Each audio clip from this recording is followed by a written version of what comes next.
She is the unforgiving matriarch, the guardian of tradition, the immovable object standing in the way of her son's happiness. We have watched for years as Sahna Singh has waged a relentless war against Jenny Slatten, using every weapon in her arsenal: tears, threats, emotional blackmail, and the crushing weight of cultural expectation.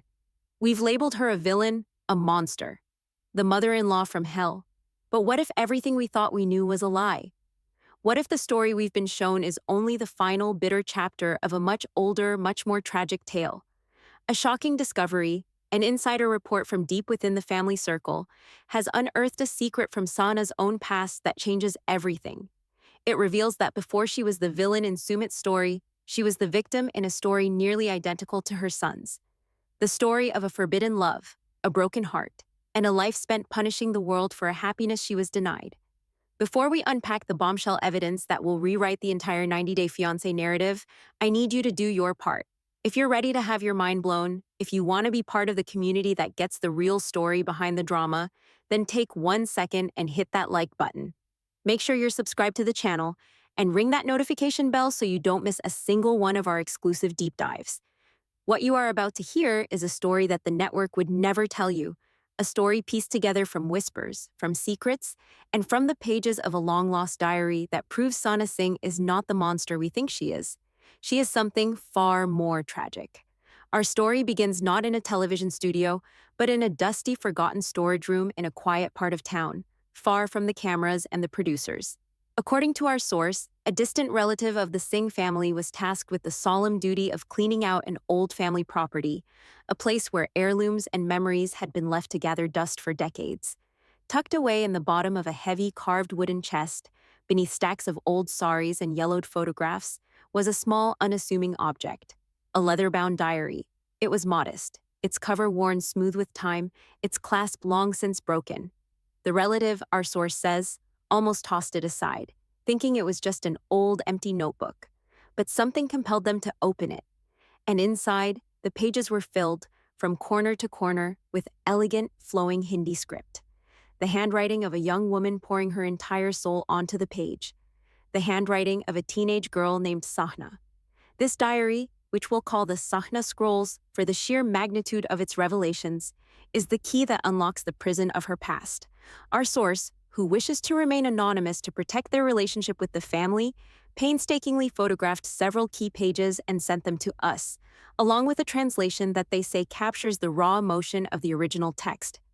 This isn't just a recap anymore, folks. This is an investigation. This is the origin story of Sahna's pain. The diary begins with the breathless, innocent entries of a young girl. She writes about her friends, her chores, and the monsoon rains. But then, a new name appears on the page, a name that is written with a different kind of energy, a name that is often circled or underlined, a name that is not Anil. Let's call him Rohan. The first entry that mentions him is telling. It reads, "Today at the market, I saw a boy. He was helping his father at the spice stall. He has eyes that are kind. When I dropped my basket, he rushed to help me. Our hands touched when he passed me a fallen mango. My heart has been beating like a drum ever since." His name is Rohan. You can feel the youthful innocence in those words, the spark of a first crush. But as the entries continue, the tone shifts from innocent to intense, from a simple crush to a deep, all-consuming love. Another entry, dated a few weeks later, reveals the secrecy that would come to define their relationship. "We met today by the old banyan tree near the river. We are not supposed to. My father would be furious. Rohan's family is not like ours. They are good people, but they are not of the same standing. But when he looks at me, none of that matters. He told me my smile is the only son he needs. I feel like I am living in a dream." Do you see the parallels already? A love that crosses societal lines. A love that must be hidden from the disapproving eyes of family. This isn't just a coincidence. It is a mirror image of the exact situation Sumit would find himself in decades later. Sahna wasn't just a girl in love. She was a girl in a forbidden love, experiencing the same thrill and the same terror that her own son would one day face. She was living Sumit's story before he was even born. The diary details their secret courtship, the stolen moments, the whispered conversations, the small, meaningful gifts. One entry describes a simple glass bangle that Rohan gave her. "It is not gold or silver," she wrote, but it is more precious to me than all the jewels in the world, because it came from him. I hid it under my mattress. It is our secret, a symbol of a promise that one day we won't have to hide. This is the heart of the tragedy. That young girl, full of hope, cherishing a simple glass bangle, is the same woman who would later look at Jenny, a woman who represented a similar promise for her son, with nothing but contempt and disgust. Why? The diary provides the answer. The dream, as it always does in these stories, turned into a nightmare. Her family found out. The diary doesn't say how, but the aftermath is described in stark, terrified detail. An entry, with ink smudged as if by tears, reads, "My brother saw us. He told father. I have never seen such anger in his eyes. He called Rohan unspeakable things. He said I had brought shame upon our family. He slapped me. The sound was louder than a thunderclap. He said I will never be allowed to see that boy again. My life is over." From this point on, the diary becomes a chronicle of a young woman's spirit being systematically crushed. She was a prisoner in her own home. Her every move was watched. Her freedom, her choices, her very identity were stripped away from her. And then comes the entry that seals her fate, the entry that introduces the man we know as Sumit's father. "They have found a husband for me. His name is Anil. He is from a good family, a proper family. My parents are so proud. They say he will be a good provider, that he will restore our family's honor. I have met him once. He seems quiet. He did not look me in the eye. It does not matter. My heart is not mine to give anyway. It is buried by the banyan tree with Rohan." This reframes everything we've ever seen of Sahna's relationship with her husband Anil. His quiet deference to her, his tendency to fade into the background during her tirades. We've always seen it as a sign of a henpecked husband. But what if it's something else entirely?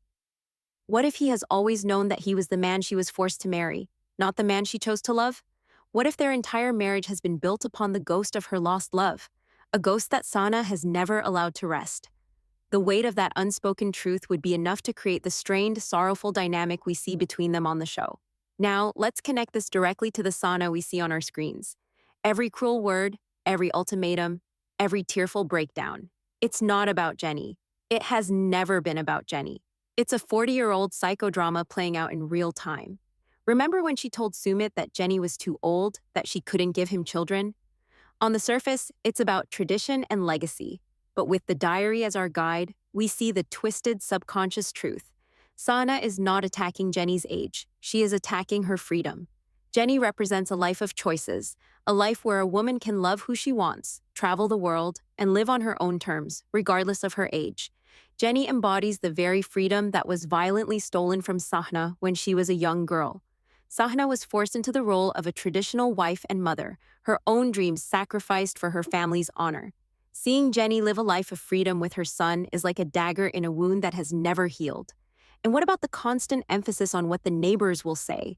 We've always dismissed it as petty gossip mongering, but the diary reveals a deeper, more personal terror. In one entry, Sahna writes about the whispers she hears when she is finally allowed to leave the house. "The women in the market, they look at me and then they whisper. I know what they're saying. They are saying I am the girl who shamed her family, the girl with a tainted heart. Their words are like stones." Her obsession with societal judgment isn't just about maintaining the family's current status. It is a deep-seated trauma, a pathological fear of reliving the public humiliation she endured as a young girl. When she looks at Sumit and Jenny, she doesn't just see an unconventional couple. She sees the whispers starting all over again. She hears the stones being thrown. She is desperately trying to protect her son from the same public disgrace that broke her. This brings us to the most damning evidence of all, the final entry from the diary that our source was able to provide. It is written on the eve of her wedding to Anil, and it is a masterpiece of despair. It reads, "Tomorrow, I will become Mrs. Anil Singh. Tomorrow, the girl who loved a boy with kind eyes will cease to exist. They are forcing me to marry Anil. My life is over. I will never forget my true love. I will never forget Rohan. But I will bury him. I will bury him so deep inside my heart that no one will ever find him again. And I will build walls of stone around that grave so that no one, not even myself, can ever feel that kind of pain again." Read that again. "I will build walls of stone around that grave." That is the Sahna we see on television, the cold, unyielding matriarch, the woman with a heart seemingly made of stone. It's not a personality, it's a defense mechanism, a fortress she built around the grave of her own broken heart. And her cruelty towards Sumit and Jenny? It's not born of hate. It's born of a deeply buried, bitter, and unprocessed trauma. She is not punishing Sumit for breaking tradition. She is punishing him for having the audacity to try and succeed where she failed. She is punishing him for having the courage to do what she could not. Every time she looks at Jenny, she doesn't just see an older American woman. She sees the happiness she was denied. She sees the life she should have had with her Rohan. And that reflection, that reminder of her ultimate sacrifice and her profound loss, absolutely enrages her. It's a rage born not of malice, but of the deepest grief imaginable. Let's re-examine some key moments from the show through this new lens. Think about the infamous scene where Sahna tried to teach Jenny how to be a good Indian housewife by cleaning the kitchen. We saw it as a power play, an attempt to humiliate her, but it's so much more than that. This was Sahna attempting to force Jenny into the same box she was forced into. It was a subconscious reenactment of her own taming. You must learn to cook, you must learn to clean, you must learn to serve. These were likely the very words spoken to her as her own spirit was being broken and she was being molded into a suitable wife for Anil. She wasn't just teaching Jenny to clean. She was trying to force Jenny to experience a fraction of the submission and loss of identity that she herself had to endure. It was a desperate, twisted attempt to make Jenny understand the sacrifice that she believed was necessary for a woman in her world, or consider the constant threats of disownment and the public shaming. She told Sumit that if he married Jenny, he would have to step over her dead body. Dramatic, yes, but also deeply revealing. Her parents likely gave her a similar ultimatum. It's Rohan or this family. You cannot have both. Faced with that impossible choice, a young and terrified Sahna chose her family. She chose duty over love. She sacrificed her own heart on the altar of tradition. And now her son is faced with the exact same choice. But he is choosing differently. He is choosing love. He is choosing Jenny. In Sahna's traumatized mind, his choice is not just a rejection of her authority. It is a fundamental invalidation of her entire life's sacrifice. If Sumit can be happy after choosing love, what does that say about her own choice to abandon it? It means her suffering was for nothing. It means her life of quiet desperation was a mistake. And that is a truth too painful for her to bear. So she fights, with all the fury of a woman defending not her traditions, but the very foundation of her tragic existence. The astrology plotline also takes on a new, more sinister meaning. The astrologer, a figure of immense authority, became Sahna's greatest weapon. He was the one who said the marriage could not be blessed. But was he reading the stars, or was he reading Sahna's desperate will? It's easy to imagine Sahna, in a private consultation, framing her questions and her fears in such a way that the astrologer would give her the answer she needed. An answer that would give her a cosmic, unimpeachable reason to forbid the union, a reason that went beyond her own personal pain. It was a way of laundering her trauma through the language of fate. She was using the heavens to justify the hell she was creating on earth, because her own earthly reasons were too painful to admit, even to herself. We must also consider her complex relationship with her son, Amit.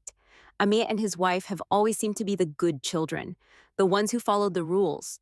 Sahna holds them up as the ideal, constantly comparing Sumit's rebellious path to Amit's traditional one. This isn't just a simple case of parental favoritism. Amit represents the path Sahna chose, the path of duty, of arranged marriage, of societal approval. By praising Amit, she is praising her own life-altering sacrifice. She needs Amit's life to be seen as the correct one, the happy one, because if it isn't, then her own choice to walk that path becomes even more tragic.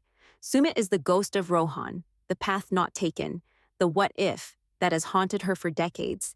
His fight for Jenny is a living, breathing embodiment of her deepest regret. The financial aspect, too, is reframed. When Sumit took his parents' life savings, the betrayal was immense. But for Sahna, it likely went beyond the money. That money was the product of her life with Anil, the life she was forced into. It was the material proof of her sacrifice. By taking that money to fund a life with his own forbidden love, Sumit was, in her eyes, using the fruits of her suffering to finance the happiness she was denied. It was the ultimate insult, a symbolic plundering of her past to build a future she could never have. The diary paints a portrait not of a one-dimensional villain, but of a woman locked in a cycle of generational trauma. She is a victim who became a perpetrator. She was hurt by her parents' rigid adherence to tradition, and now she hurts her own son with the very same weapons. She doesn't know any other way. The walls of stone she wrote about in her diary were built so successfully that she herself may no longer be conscious of the grieving girl trapped inside. All that is left is the fortress, cold and impenetrable. All she knows is that love that crosses boundaries leads to unbearable pain, shame, and the death of the self. So, in her twisted logic, by trying to destroy Sumit's love for Jenny, she believes she is saving him. She is saving him from the fate that befell her. She is trying to spare him the lifetime of quiet agony that began the day her father discovered her secret love for a boy at a spice stall. The tragedy is that in her desperate attempt to prevent her son from repeating her past, she is ensuring that the cycle of pain continues, poisoning a new generation.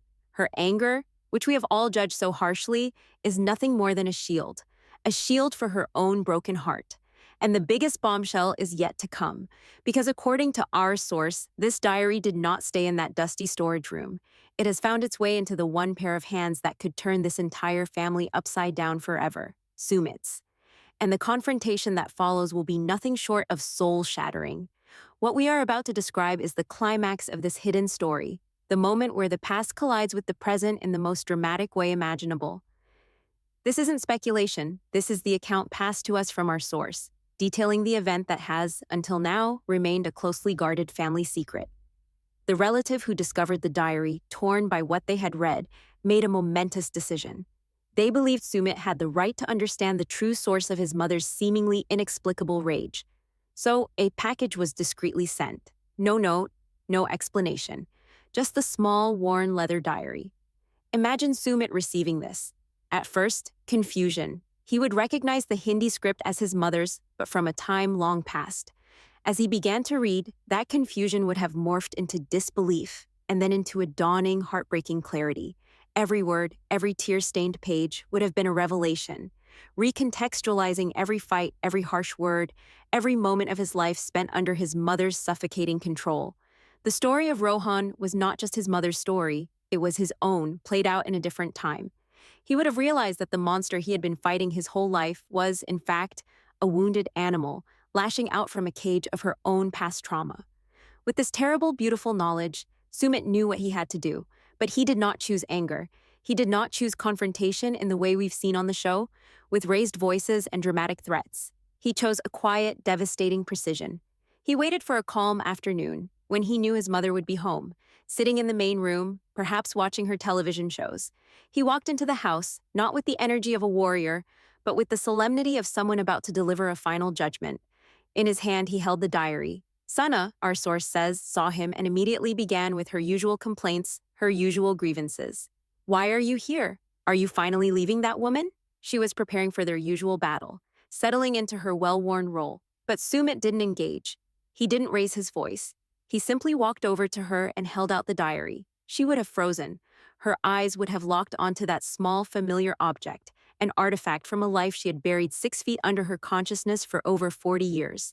It was a ghost made real. Her bluster would have vanished, replaced by a stark, naked fear. "What is this? Where did you get that?" she would have stammered, her voice a fraction of its usual commanding tone. Sumit didn't answer her question. He just opened the book to a specific page, the one where she wrote about the glass bangle, the symbol of her pure, hopeful love for Rohan. He didn't read it aloud. He didn't need to. He simply held it for her to see, letting her own words, her own memories, be the weapon. The effect, our source described, was instantaneous and catastrophic. The fortress of Sahna Singh, those walls of stone she had written about so long ago, began to crumble. Her hands started to tremble. The color drained from her face. This was not the anger and defiance we are used to seeing. This was the terror of a secret self being exposed to the light. She likely tried to deny it, to dismiss it as nonsense. "This is nothing, a child's foolishness." But her voice would have lacked all conviction. She was looking at the proof of the life she had been forced to forget, the proof that the love she felt was real. And in that moment of absolute vulnerability, with her defenses shattered, Sumit delivered the final, fatal blow. He didn't yell, he didn't scream. He spoke calmly, with a profound and sorrowful certainty, uttering the words that would change their relationship forever. He looked directly into her eyes and said, "You weren't strong enough to fight for your love, so you are trying to destroy mine. I am not you, mother." The accusation, the simple, unvarnished truth. It hit its mark with the force of a physical impact, and Sahna broke. She didn't just cry, she collapsed into herself, a full-body guttural sob that seemed to emanate from the very core of her being. It was the sound of 40 years of repressed grief, of rage, of regret, of and of loss erupting to the surface. It was the sound of the little girl who lost Rohan, finally being allowed to mourn. Her decades of rage, her cruelty, her bitterness, in that one moment they were all revealed for what they truly were, a prison of her own making, a prison she had desperately and cruelly tried to lock her son into as well. The unyielding matriarch was gone. In her place was just a woman whose heart had been broken as a teenager and had never, ever been allowed to properly heal. This revelation forces us to reconsider the entire family dynamic, especially the role of Anil, Sumit's father. His passivity is no longer just weakness. It could be seen as a form of silent, long-suffering penance. Perhaps he has always known about Rohan. Perhaps he has always understood that he was the second choice, the suitable man who took the place of his wife's true love. His silence during Sahna's tirades might not be fear, but a complex mixture of guilt, pity, and a weary resignation to the fact that his wife's anger towards Jenny and Sumit is just a misdirected expression of her anger towards her own fate. A fate in which he played a key, albeit unwilling, role. He is another victim in this tragedy, a man who married a woman whose heart already belonged to another and who has spent a lifetime living with the ghost of that lost love. And what of Amit, the golden child? His position becomes infinitely more complex. Has he known this secret, or has he simply benefited from being the son who didn't rock the boat, the son who didn't trigger his mother's deep-seated trauma? His conformity might have been his shield, protecting him from the hurricane of his mother's unresolved pain. His judgment of Sumit may not come from a place of moral superiority, but from a genuine fear of what happens when you poke the sleeping dragon of Sahna's past. He saw what happened when the rules were broken, and he chose the path of least resistance, not just for his own peace, but perhaps for the fragile peace of the entire household. The most profound impact of this revelation is on our perception of Sahna herself. She is no longer a simple villain. The label is too easy, too lazy. She is a tragic figure in the classical sense, a character undone by a fatal flaw that was not entirely of her own making. She was a victim of her time, her culture, and her family's rigid expectations. The cruelty she exhibits is a learned behavior, a toxic coping mechanism passed down to her. The pain she inflicts is a direct reflection of the pain that was inflicted upon her. Does this excuse her actions? Absolutely not. The emotional abuse she has heaped upon Jenny and Sumit is real and damaging. Jenny, an innocent party in this decades-old drama, has borne the brunt of a rage that was never truly meant for her. Jenny has been the stand-in for Sahna's lost youth, her lost freedom, and her lost love. And that is unforgivable. But understanding the source of the poison does not excuse its effects, though it does change how we view the one who wields it. We are no longer just watching a stubborn mother-in-law. We are watching a case study in the devastating long-term effects of unresolved trauma. We are witnessing how a single act of familial cruelty, forcing a young girl to abandon her love, can ripple outwards, poisoning relationships and creating new wounds for generations to come. Sahna's story is a testament to a dark psychological truth, that those who are not allowed to heal from their wounds often spend their lives reopening them in others. She couldn't fight her own father, so she fought her son. She couldn't have her own Rohan, so she tries to deny Sumit his Jenny.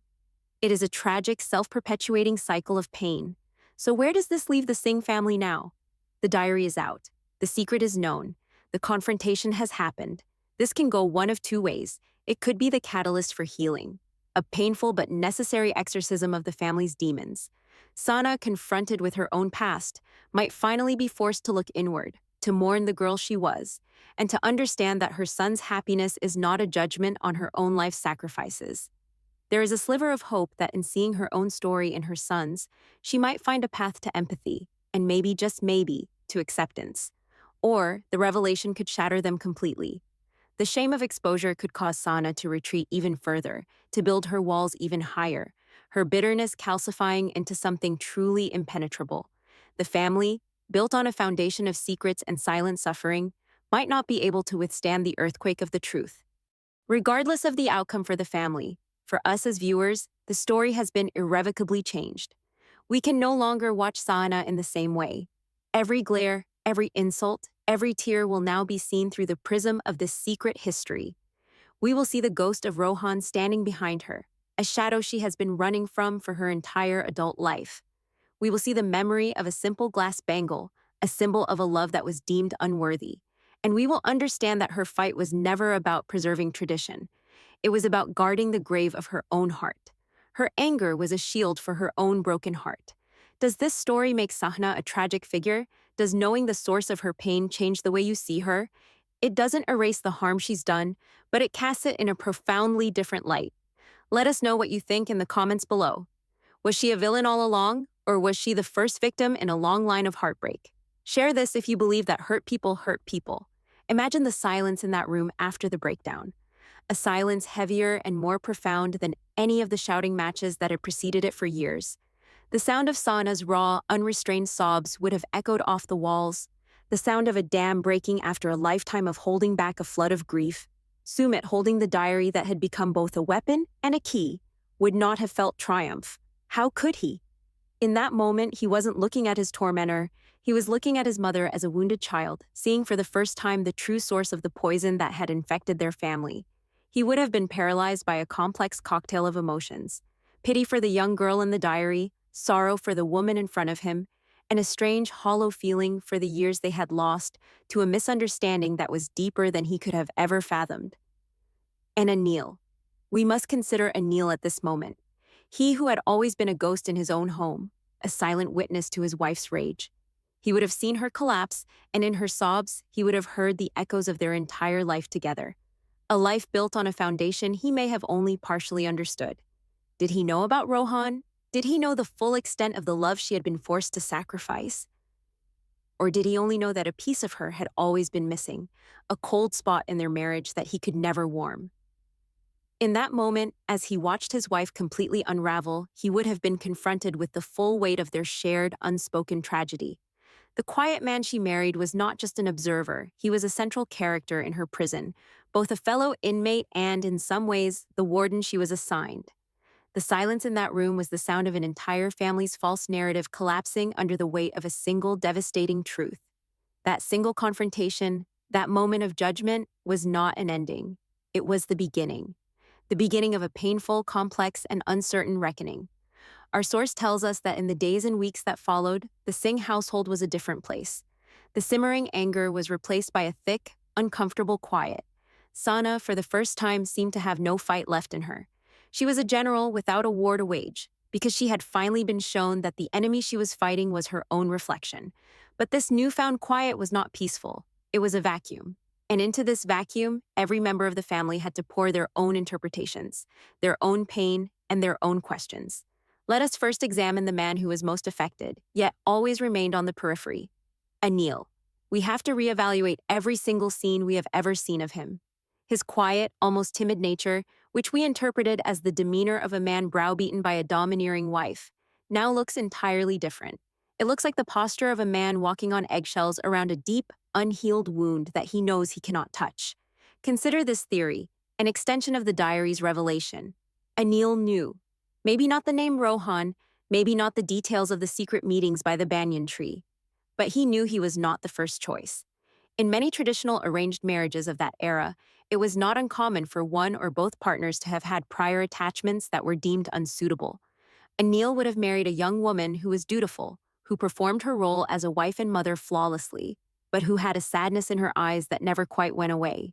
He would have felt the walls of stone she described in her diary every day of their marriage. Every time he tried to get close, he would have hit that invisible barrier she had constructed around her heart. His passivity wasn't a weakness. It was a long-practiced survival strategy. He learned early on that there was a part of his wife that was inaccessible to him, a locked room in her soul, and that trying to force the door would only result in her lashing out. So he gave her space.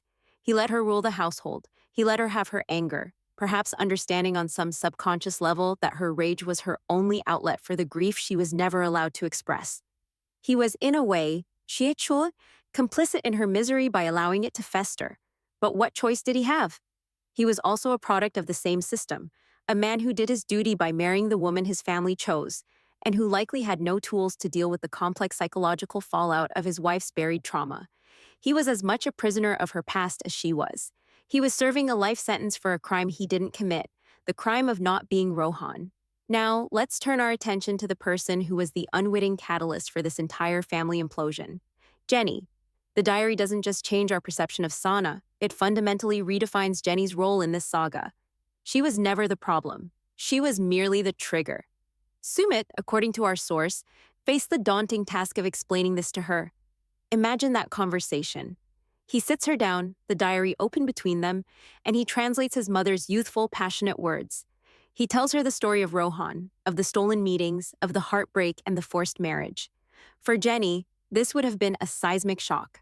The woman who had insulted her, humiliated her, and tried to destroy her relationship was suddenly revealed to be a mirror image of her own partner, someone who had fought for a forbidden love.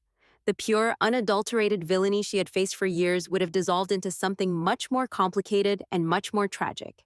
The hate she felt from Sahna was never personal. It was projected. Jenny was just the screen onto which Sahna played the horror film of her own life. This knowledge would empower Jenny in a way that no argument or act of defiance ever could.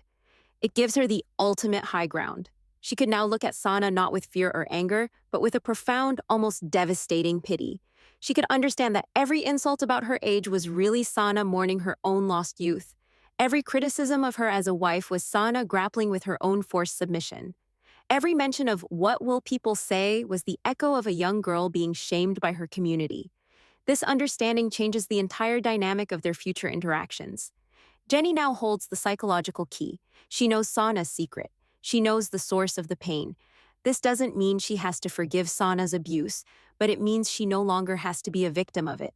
She can see it for what it is, the flailing of a drowning woman. And in a strange way, it validates her love for Sumit even more. It proves that their fight is not just for their own happiness, but it is a fight to break a generational curse, a fight to ensure that the tragedy of Sahna and Rohan is not repeated. Sumit is not just choosing Jenny, he is choosing to give his own story the happy ending his mother was denied. Let's delve deeper into the psychological mechanics at play here, because the diary gives us a perfect textbook case of complex trauma. The primary mechanism Sahna has been operating under for 40 years is what psychologists call transference. She has transferred the unresolved feelings she has about her own parents, the anger, the sense of betrayal, the helplessness, onto her son, Sumit. Her parents were the original authority figures who denied her love, but she could not fight them. It was culturally and emotionally impossible. So that rage lay dormant, festering for decades, until her son presented her with a near-identical scenario. In Sumit, she subconsciously sees herself, the rebellious child with a forbidden love. And in her own role as the parent, she has, horrifyingly, adopted the persona of her own tyrannical father. She has become the very thing that broke her. This is a tragic and common outcome of unprocessed trauma. She is reenacting the central tragedy of her life, but this time she is casting herself in the role of the villain, the one with the power. Why? Because being the one in control, even if you are causing pain, is less terrifying than being the helpless victim. This connects to another powerful psychological concept: repetition compulsion. This is the subconscious urge to repeat a traumatic situation over and over again in the hopes of achieving a different, better outcome. Sahna is stuck in a loop. Every time she fights with Sumit, she is not in the present day. She is back in her teenage bedroom, being told she can never see Rohan again. Her subconscious is screaming, "This time I will win. This time, tradition will prevail. This time, the child will obey and the pain will be avoided." Of course, the logic is twisted. By forcing Sumit to abandon Jenny, she would not be healing her own wound. She would only be re-inflicting it on her own son, proving to herself that the sacrifice she made was the correct and only choice. It's a desperate attempt to validate her own life of suffering. If Sumit chooses love and ends up happy, it retroactively frames her entire life as a mistake. And that is a truth more terrifying than any societal shame. Her entire identity as a dutiful wife and mother, an identity forged in the fires of that sacrifice, would be rendered meaningless. We also have to re-examine the role of culture and tradition in this narrative. Sahna has always used our culture and our traditions as her primary weapons. She presents herself as a noble guardian of an ancient way of life. But the diary reveals the hypocrisy of this stance. She is not defending tradition out of a place of pure belief. She is hiding behind it. Tradition is the shield that allows her to conceal her personal pain. It gives her a socially acceptable language to express a deeply personal, selfish, and traumatic rage. It's easier to say, "This is not our way. You are shaming our family," than it is to say, "Seeing you happy with the person you love reminds me of the happiness that was stolen from me, and the pain is so unbearable that I would rather destroy your life than face my own." She has co-opted the entire concept of Indian tradition and turned it into a weaponized extension of her own trauma. She is not a guardian of culture. She is a prisoner of her own history, and she is using the bars of that prison to beat down anyone who dares to show her that escape was always a possibility. Now, let us consider the other children, Amit and his wife. We've seen them as the good son and the proper daughter-in-law. But this new information casts their role in a much more pathetic light. They are not good. They are compliant. They are the ones who learned the unspoken rule of the Singh household. Do not trigger mother's trauma. Their perfect life is not a sign of their virtue, but a sign of their fear. Amit likely saw from a young age how his mother would react to any form of rebellion, any deviation from the script she had written for them. His conformity was a survival tactic. He chose the path of least resistance to avoid the wrath that he saw his brother endure. And when the diary's contents are revealed, how must he feel? He would be forced to confront the fact that his entire life has been lived in the shadow of a ghost named Rohan.